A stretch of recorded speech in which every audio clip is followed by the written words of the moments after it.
하나님 아버지 은혜를 감사합니다. 또 새해를 주시고 새날을 주셔서 감사합니다. 하나님 이제 말씀을 함께 또 나누려고 합니다. 이 시간 우리의 마음 가운데 오셔서 하나님 깨닫게 하여 주시고 말씀이 마음속에 새겨져서 말씀을 따라가는 한 해가 되게 하여 주옵소서. 예수님의 이름으로 기도합니다. 아멘. 자, 오늘은 여호수아서 19장부터 보겠습니다. 여호수아 19장 19장에서부터 우리가 말씀을 나눠볼 건데요. 자, 문제 1번 한번 줘보세요. 이제 여호수아가 기업의 땅 나누기를 마친 것이 19장까지 나옵니다. 그래서 지난 시간에 잠깐 했듯이 여호수아가 요구하여 받은 성읍은 어떤 성이었을까요? 이 여호수아는 가장 땅을 마지막에 받았습니다. 모든 지파들이 12지파가 땅을 다 받고 난 뒤에 여호수아는 마지막으로 땅을 받았는데 그 땅이 어떤 성읍이었나 우리 19장 50절 말씀입니다. 19장 50절 찾으신 분 한번 읽어 주실래요? 여호수아 19장 50절.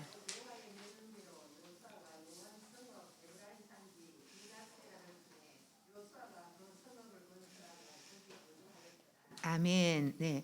여호수아가 성읍은 바로 에브라임 산지 딥나세라였습니다. 정답 한번 볼게요. 딥나세라. 그런데 이 성읍은 이제 건설해야 될 이 무너진 성읍이었어요. 그래서 그 성을 받고 새로 건설하고 거기에 거주하였더라 이렇게 되어 있습니다. 그래서 이 여호수아가 가장 마지막에 땅을 받고 땅 나누기를 마무리한 것을 19장까지 나와 있습니다. 그래서 51절에 보면은 이에 땅 나누는 일이 마쳤더라 이렇게 돼 있어요. 땅을 나누는 것이 이제 마쳤다는 것은 안정이 되고 이제 정말 우리가 가서 가나안 땅을 차지할 수 있을까 그렇게 염려했던 사람들이 하나님의 말씀한 그대로 땅을 다 받고 자기의 기업을 받고 이제는 노예가 아니라 하나님의 백성으로 하나님의 군대로서 이제 정착하게 살게 되었습니다. 그 다음에 문제 2번 한번 보겠습니다. 네, 2번 우리 누가 읽을까요? 단장님 2번, 원로 단장님 2번 한번 읽어주세요.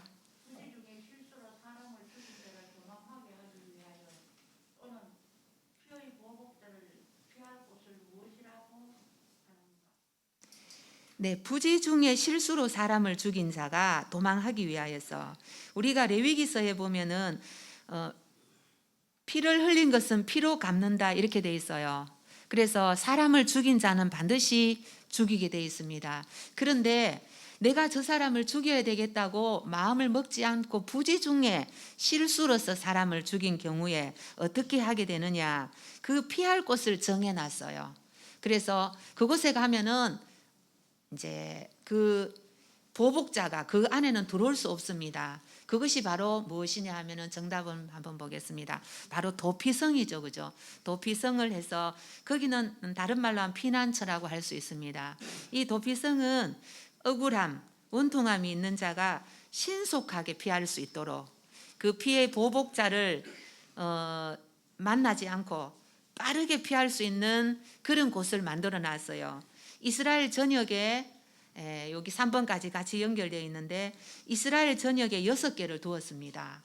그래서 보복자가 다른 박질 칠 때 자기도 빨리 들어가서 숨을 곳이 있어야 되잖아요. 그죠? 그것이 바로 이 도피성인데 6개를 전역에다가 두었다는 것을 볼 수 있습니다. 이 도피성은 억울한 자 또는 죄인이 결국은 뭐 부지 중에 사람을 죽였다 해도 죄인인데 그 죄인이 가서 목숨을 건질 수 있는 것이 바로 이 도피성인데 이것은 예수님의 모형이라고 볼 수 있습니다. 이 도피성은. 자, 그 다음에 3번 보면은 이제 도피성은 모두 몇 개의 성이 있는가? 요거는 6개입니다. 그 다음에 4번 보겠습니다. 도피성이 아닌 것은 돼 있어요. 여기서 이제 6개 도피성이 있는데 아닌 것은 아마 정답은 3번일 거예요. 3번 실로입니다. 실로는 도피성이 있는 곳이 아니고 회막이 있는 곳입니다. 그래서 베셀, 바산, 골란, 뭐 세겜 이렇게 했는데 우리 여기 보면 바산, 골란 가는 곳은 잠깐 띄워주실래요? 골란 가는 거. 이 골란은 우리가 뉴스에서 좀 들어보지 않았나요? 한 90년대, 한 80년대 이 골란 고원을 차지하기 위해서 아랍과 그런 이스라엘과 큰 전쟁이 있었어요. 이 골란 고원을 서로 차지하려고. 그래서 이제 원래 이 골란이 아랍 지역에 속해 있었는데 이스라엘이 전쟁하면서 이 골란 고원을 이렇게 빼앗았어요. 자기 이제 다시 취했던 곳입니다. 예, 그래서 여기 골란 고원 이렇게 뉴스에서도 많이 나온 장소입니다. 네, 그 다음에 5번 보겠습니다. 5번 우리 저기 장희영 부교님 5번 한번 읽어주세요. 네, 요단 강을 중심으로 해서 동편에 3곳, 서편에 3곳을 두었습니다. 그래서 동편에 있는 도피성이 아닌 것은 정답 한번 볼게요. 1번 기랏 아르바입니다. 기랏 아르바는 요단 서편에 있는 헤브론입니다. 그래서 유다 지파에서 가까운 성읍입니다. 기랏 아르바. 그래서 서쪽에 있는 것이 동편에 있는 것이 아닙니다. 그 다음에 6번 보겠습니다. 6번 뒤에 우리 신기순 부교님.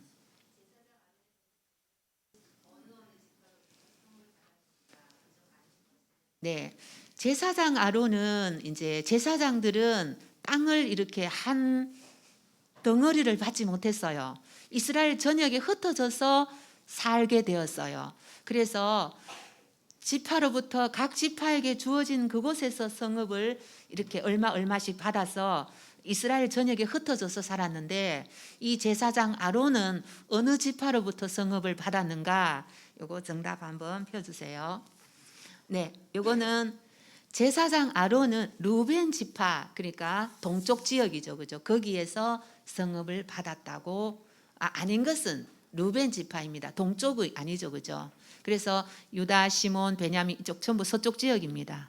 그쪽에서 제사장들은 땅을 받았습니다. 물론 루벤 지파도 나중에 땅을 받은 지역도 있어요. 그렇지만 아론의 자손들은 있잖아 서편에서 땅을 받았다는 것입니다. 그 다음에 7번 보겠습니다. 뒤에 넘어가서 김일수 부교님 7번 한번 읽어주세요.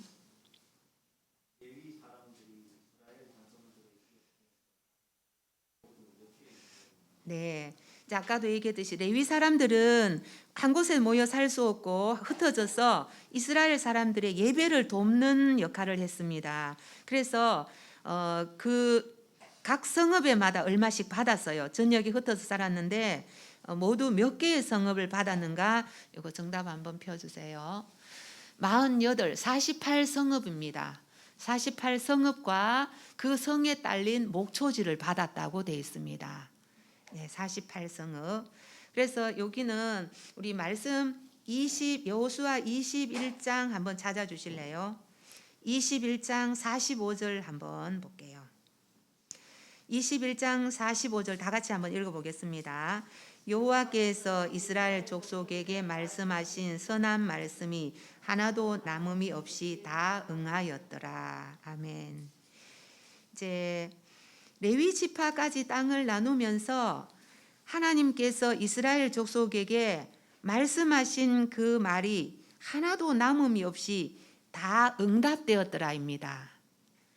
하나님께서 말씀하신 것이 다 응답되어서 현실에 이제 이루어졌다는 것입니다. 그래서 우리도 하나님의 말씀은 어느 때가 되면 다 이루어진다는 것을 우리도 믿고 있죠, 그죠? 이것이 믿음인 줄 믿습니다.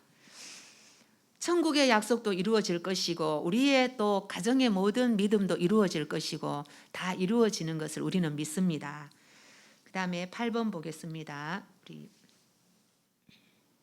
8번 우리 열심히 보고 있는 진혁이 갑자기 이름이 생각이 안 나네. 진혁이.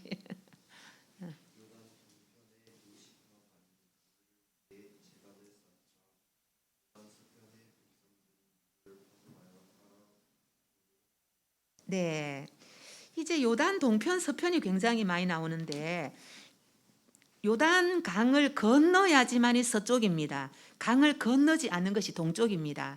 그래서 이제 사실은 하나님께서는 요단 강을 건너서 가나안 땅으로 들어가기를 원했어요. 그런데 이 루벤 지파와 므낫세 갓 지파가 목초지가 좋고 우리는 여기 살겠습니다 했을 때에 그쪽으로 허용했는데, 그래서 요단 동편의 두 지파 반이 자기의 땅으로, 전쟁이 끝나고 자기의 땅으로 돌아가서 제일 먼저 한 일이 있습니다. 그것은 바로 제단을 쌓은 일입니다. 그래서 제단을 쌓았다는 말을 듣자 요단 서편의 백성들이 한 사람을 대표로 파송해서 보냈어요. 너희들이 쌓은 제단이 과연 무엇을 위한 제단인가? 그렇게 파송을 해서 알아보는 그런 일들이 있었어요. 그것이 22장에 나옵니다. 자, 우리 정답을 한번 볼게요. 누구를 파송했는가? 예, 비느하스입니다. 여기는 제사장 엘르아살의 아들 비느하스를 파송해서 너희들이 쌓은 제단이 과연 무슨 목적으로 쌓았느냐? 여호와를 위한 것인가? 아니면 우상 이방 신들을 위한 것인가? 이것을 알아보게 하였습니다. 네, 9번 우리 이수진 성도님 9번 한번 읽어주세요.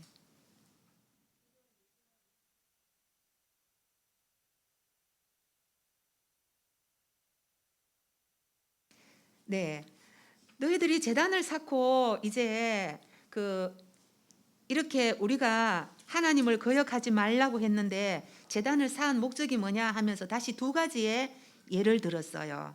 우리가 이렇게 우리가 반역해서 벌을 받았는데 너희들이 제단을 왜 쌓았느냐? 목적이 뭐냐? 이렇게 다시 묻는데 이 두 가지 예를 들었는데 하나님이 진노하셨던 두 가지 예를 한번 볼게요. 첫 번째는 부월의 제약이고 두 번째는 아간의 범죄였습니다. 이 부월의 제약은 우리가 민수기 25장인가요? 거기서 그죠? 바알 부월을 따라서 그들의 제사에 참여했다가 연병으로 죽은 사람이 24,000명이나 되었어요. 이 부월의 제약을 꺼내고 그 다음에 아간의 범죄로 인해서 얼마나 많은 사람이 죽었는가? 너희들이 왜 그렇게 제단을 쌓았는가? 무슨 목적으로 쌓았는가? 이것을 다시 한번 묻고 있습니다. 마지막 10번 한번 보겠습니다. 10번 우리 김민현 단장님 한번 읽어주세요.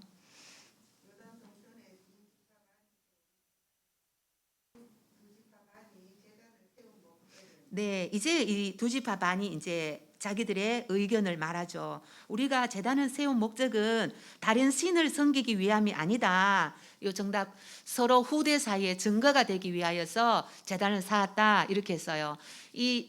우리 자손들이 세월이 오래 가면은 너희들이 우리 후대를 우리 자손들을 모른다 할까 싶어서 우리가 제단을 쌓아서 우리도 하나님의 자녀다 이것을 알리기 위해서 그렇게 해서 제단을 쌓았다 이렇게 해서 그 분쟁이 마무리가 됩니다. 그래서 오늘은 이제 하나님의 말씀이 하나도 남김이 없이 다 응했더라 이 말씀을 우리가 저는 좀 강조하고 싶습니다. 그 이스라엘 백성들이 홍해를 건너고 광야에서 많은 어려움을 당하면서도 좀 불평불만하고 많이 왔는데 결국은 이 땅을 정복하고 하나님의 약속하신 대로 땅을 정복하고 그렇게 하나님 말씀이 응하는 것을 오늘 보게 됩니다. 우리 믿음의 여정 가운데도 이 하나님의 말씀이 반드시 이루실 줄 믿습니다.